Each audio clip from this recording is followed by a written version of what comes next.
ಆದ್ರೆ ಇನ್ನು ಮುಂದುವರಿತಾ ಮತ್ತಷ್ಟು ಅಸ್ಥಿಪಂಜರವೋ ಮೂಳೆಯೋ ಅಥವಾ ಈ ಪ್ರಕರಣಕ್ಕೆ ಆರೋಪ ಪ್ರಕರಣಕ್ಕೆ ಸಂಬಂಧಪಟ್ಟ ಸಾಕ್ಷ್ಯವೋ ಸಿಗಬಹುದು ಅನ್ನೋ ನಿರೀಕ್ಷೆಯಲ್ಲೇನೆ ತನಿಖೆ ನಡೀತಾ ಇದೆ.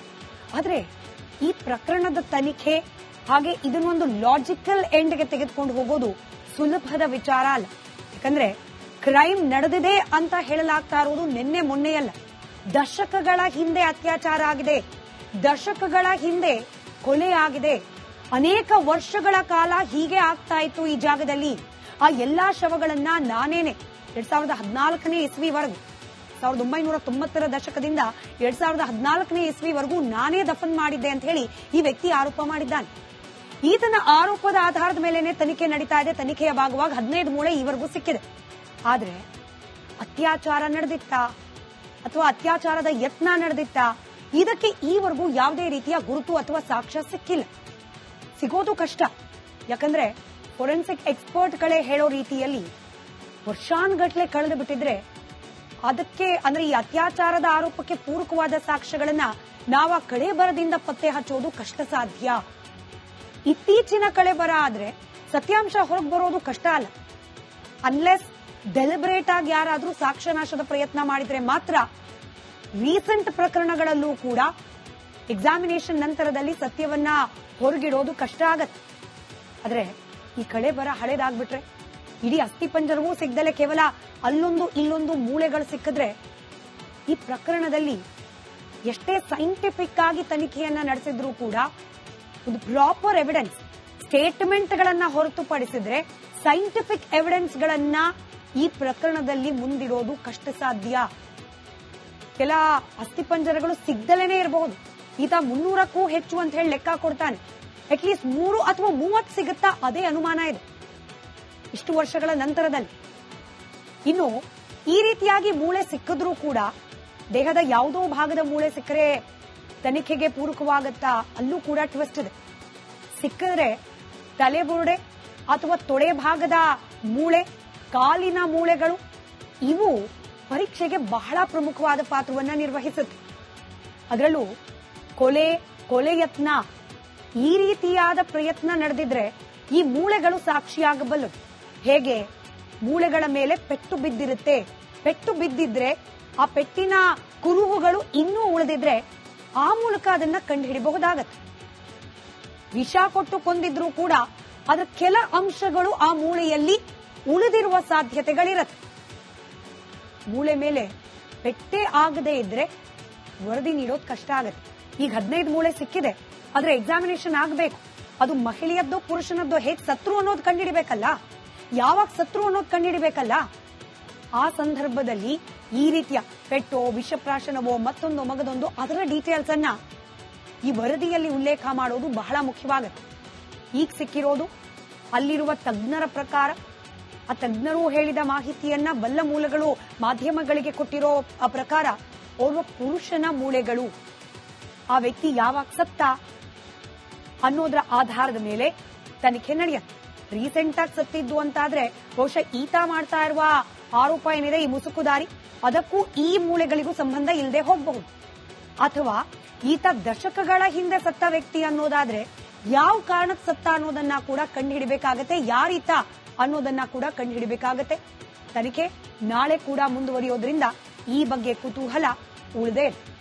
ಮುಂದಿನ ಸುದ್ದಿ ಕಡೆ ಗಂಭೀರ ಮೂಳೆ ಆದ್ರೆ ಇನ್ನು ಮುಂದುವರಿತಾ ಮತ್ತಷ್ಟು ಅಸ್ಥಿಪಂಜರವೋ ಮೂಳೆಯೋ ಅಥವಾ ಈ ಪ್ರಕರಣಕ್ಕೆ ಆರೋಪ ಪ್ರಕರಣಕ್ಕೆ ಸಂಬಂಧಪಟ್ಟ ಸಾಕ್ಷ್ಯವೋ ಸಿಗಬಹುದು ಅನ್ನೋ ನಿರೀಕ್ಷೆಯಲ್ಲೇನೆ ತನಿಖೆ ನಡೀತಾ ಇದೆ. ಆದ್ರೆ ಈ ಪ್ರಕರಣದ ತನಿಖೆ ಹಾಗೆ ಇದನ್ನೊಂದು ಲಾಜಿಕಲ್ ಎಂಡ್ಗೆ ತೆಗೆದುಕೊಂಡು ಹೋಗೋದು ಸುಲಭದ ವಿಚಾರ ಅಲ್ಲ. ಯಾಕಂದ್ರೆ ಕ್ರೈಮ್ ನಡೆದಿದೆ ಅಂತ ಹೇಳಲಾಗ್ತಾ ಇರೋದು ನಿನ್ನೆ ಮೊನ್ನೆಯಲ್ಲ. ದಶಕಗಳ ಹಿಂದೆ ಅತ್ಯಾಚಾರ ಆಗಿದೆ, ದಶಕಗಳ ಹಿಂದೆ ಕೊಲೆ ಆಗಿದೆ, ಅನೇಕ ವರ್ಷಗಳ ಕಾಲ ಹೀಗೆ ಆಗ್ತಾ ಇತ್ತು ಈ ಜಾಗದಲ್ಲಿ.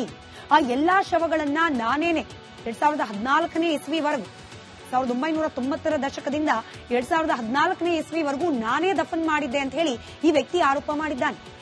ಈತನ ಆರೋಪದ ಆಧಾರದ ಮೇಲೆನೆ ತನಿಖೆ ನಡೀತಾ ಇದೆ. ತನಿಖೆಯ ಭಾಗವಾಗಿ 15 ಮೂಳೆ ಈವರೆಗೂ ಸಿಕ್ಕಿದೆ.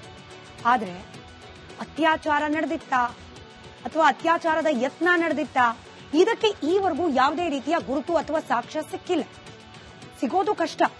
ಯಾಕಂದ್ರೆ ಫೋರೆನ್ಸಿಕ್ ಎಕ್ಸ್ಪರ್ಟ್ಗಳೇ ಹೇಳೋ ರೀತಿಯಲ್ಲಿ ವರ್ಷಾನ್ಗಟ್ಲೆ ಕಳೆದು ಬಿಟ್ಟಿದ್ರೆ ಅದಕ್ಕೆ ಅಂದ್ರೆ ಈ ಅತ್ಯಾಚಾರದ ಆರೋಪಕ್ಕೆ ಪೂರಕವಾದ ಸಾಕ್ಷ್ಯಗಳನ್ನ ನಾವು ಆ ಕಳೇಬರದಿಂದ ಪತ್ತೆ ಹಚ್ಚೋದು ಕಷ್ಟ ಸಾಧ್ಯ.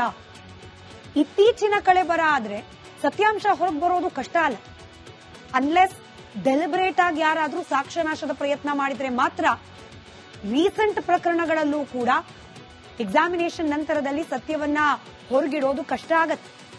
ಆದ್ರೆ ಈ ಕಳೇಬರ ಹಳೇದಾಗ್ಬಿಟ್ರೆ ಇಡೀ ಅಸ್ಥಿಪಂಜರವೂ ಸಿಗ್ದಲೆ ಕೇವಲ ಅಲ್ಲೊಂದು ಇಲ್ಲೊಂದು ಮೂಳೆಗಳು ಸಿಕ್ಕಿದ್ರೆ ಈ ಪ್ರಕರಣದಲ್ಲಿ ಎಷ್ಟೇ ಸೈಂಟಿಫಿಕ್ ಆಗಿ ತನಿಖೆಯನ್ನ ನಡೆಸಿದ್ರೂ ಕೂಡ ಒಂದು ಪ್ರಾಪರ್ ಎವಿಡೆನ್ಸ್ ಸ್ಟೇಟ್ಮೆಂಟ್ಗಳನ್ನ ಹೊರತುಪಡಿಸಿದ್ರೆ ಸೈಂಟಿಫಿಕ್ ಎವಿಡೆನ್ಸ್ ಗಳನ್ನ ಈ ಪ್ರಕರಣದಲ್ಲಿ ಮುಂದಿಡೋದು ಕಷ್ಟ ಸಾಧ್ಯ. ಕೆಲ ಅಸ್ಥಿಪಂಜರಗಳು ಸಿಗ್ದಲೇನೆ ಇರಬಹುದು. ಈತ 300ಕ್ಕೂ ಹೆಚ್ಚು ಅಂತ ಹೇಳಿ ಲೆಕ್ಕ ಕೊಡ್ತಾನೆ. ಅಟ್ಲೀಸ್ಟ್ 3 ಅಥವಾ 30 ಸಿಗುತ್ತಾ ಅದೇ ಅನುಮಾನ ಇದೆ ಇಷ್ಟು ವರ್ಷಗಳ ನಂತರದಲ್ಲಿ. ಇನ್ನು ಈ ರೀತಿಯಾಗಿ ಮೂಳೆ ಸಿಕ್ಕಿದ್ರೂ ಕೂಡ ದೇಹದ ಯಾವುದೋ ಭಾಗದ ಮೂಳೆ ಸಿಕ್ಕರೆ ತನಿಖೆಗೆ ಪೂರಕವಾಗತ್ತಾ? ಅಲ್ಲೂ ಕೂಡ ಟ್ವಿಸ್ಟ್ ಇದೆ. ಸಿಕ್ಕಿದ್ರೆ ತಲೆಬುರುಡೆ ಅಥವಾ ತೊಡೆ ಭಾಗದ ಮೂಳೆ, ಕಾಲಿನ ಮೂಳೆಗಳು ಇವು ಪರೀಕ್ಷೆಗೆ ಬಹಳ ಪ್ರಮುಖವಾದ ಪಾತ್ರವನ್ನ ನಿರ್ವಹಿಸುತ್ತೆ. ಅದರಲ್ಲೂ ಕೊಲೆ ಯತ್ನ ಈ ರೀತಿಯಾದ ಪ್ರಯತ್ನ ನಡೆದಿದ್ರೆ ಈ ಮೂಳೆಗಳು ಸಾಕ್ಷಿಯಾಗಬಲ್ಲದು. ಹೇಗೆ? ಮೂಳೆಗಳ ಮೇಲೆ ಪೆಟ್ಟು ಬಿದ್ದಿರುತ್ತೆ.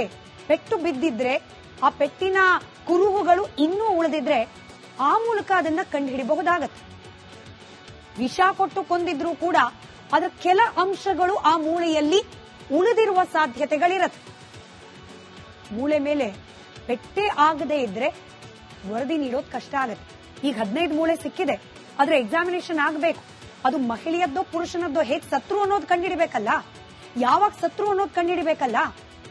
ಆ ಸಂದರ್ಭದಲ್ಲಿ ಈ ರೀತಿಯ ಪೆಟ್ಟೋ, ವಿಷಪ್ರಾಶನವೋ, ಮತ್ತೊಂದೋ ಮಗದೊಂದೋ ಅದರ ಡೀಟೇಲ್ಸ್ ಅನ್ನ ಈ ವರದಿಯಲ್ಲಿ ಉಲ್ಲೇಖ ಮಾಡೋದು ಬಹಳ ಮುಖ್ಯವಾಗುತ್ತೆ. ಈಗ ಸಿಕ್ಕಿರೋದು ಅಲ್ಲಿರುವ ತಜ್ಞರ ಪ್ರಕಾರ, ಆ ತಜ್ಞರು ಹೇಳಿದ ಮಾಹಿತಿಯನ್ನ ಬಲ್ಲ ಮೂಲಗಳು ಮಾಧ್ಯಮಗಳಿಗೆ ಕೊಟ್ಟಿರೋ ಆ ಪ್ರಕಾರ ಓರ್ವ ಪುರುಷನ ಮೂಳೆಗಳು. ಆ ವ್ಯಕ್ತಿ ಯಾವಾಗ ಸತ್ತ ಅನ್ನೋದರ ಆಧಾರದ ಮೇಲೆ ತನಿಖೆ ನಡೆಯುತ್ತೆ. ರೀಸೆಂಟ್ ಆಗಿ ಸತ್ತಿದ್ದು ಅಂತಾದ್ರೆ ಬಹುಶಃ ಈತ ಮಾಡ್ತಾ ಇರುವ ಆರೋಪ ಏನಿದೆ, ಈ ಮುಸುಕುದಾರಿ, ಅದಕ್ಕೂ ಈ ಮೂಳೆಗಳಿಗೂ ಸಂಬಂಧ ಇಲ್ಲದೆ ಹೋಗಬಹುದು.